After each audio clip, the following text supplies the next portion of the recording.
Baraza la Michezo la Taifa linapenda kutoa ufafanuzi kwa umma, wapenzi, mashabiki, wadau, hususan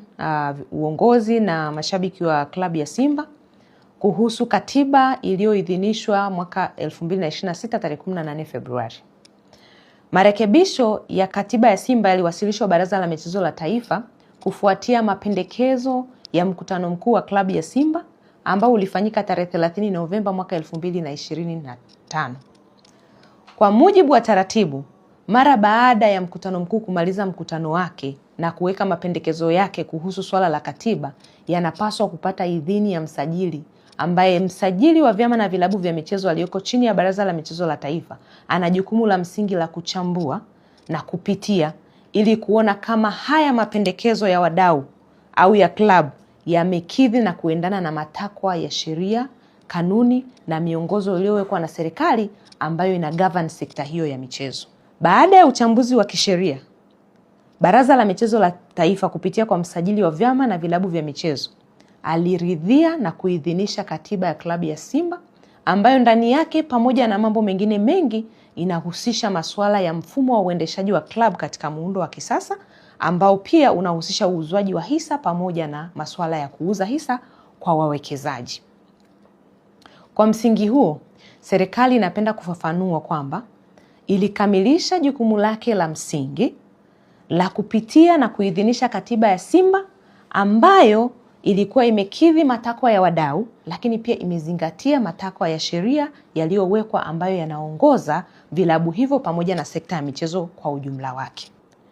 Kuanzia hapo, wajibu wa kutekeleza katiba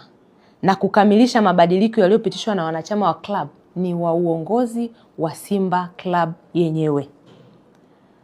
Utekelezaji wa maamuzi yaliyomo katika katiba hiyo haupaswi kufanywa na serikali kwa niaba ya klabu, kwa kuwa ni maamuzi yaliyofanywa na wanachama kupitia mkutano mkuu na umeidhinishwa kwa mujibu wa sheria kwamba umekidhi na kuakisi vigezo vyote vya kisheria, kanuni na taratibu ambavyo vimewekwa na serikali. Hata hivyo, serikali inafahamu kwamba kwa kuwa hili ni jambo jipya linaanza kwa mara ya kwanza, inawezekana katika swala zima la utekelezaji wake kukawa kuna kutokuwa na uelewa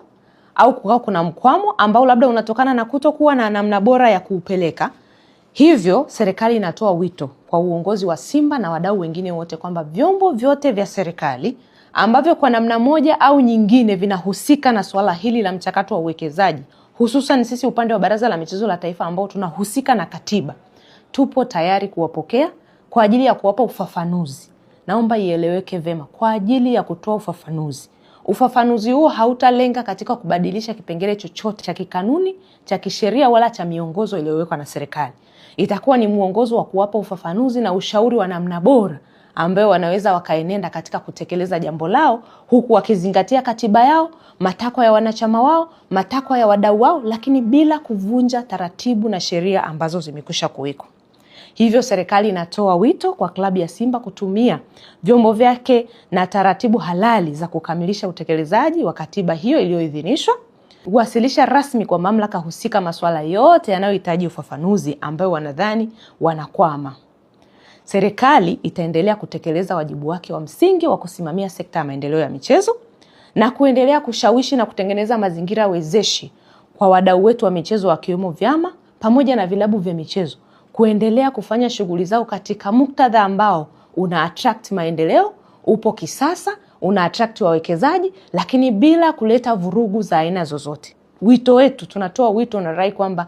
wajitahidi kufanya mambo yao katika hali ya utulivu, hali ya uwazi, hali ambayo inaleta uwajibikaji kwa mustakabali wa maendeleo ya michezo nchini. Serikali wakati wote nia yake ni njema ya kutaka kuona vilabu pamoja na vyama na sekta ya maendeleo ya michezo kwa ujumla wake inapiga hatua katika muktadha ambao unaenda na usasa wa duniani, lakini huku tukizingatia matokeo yote ya kisheria.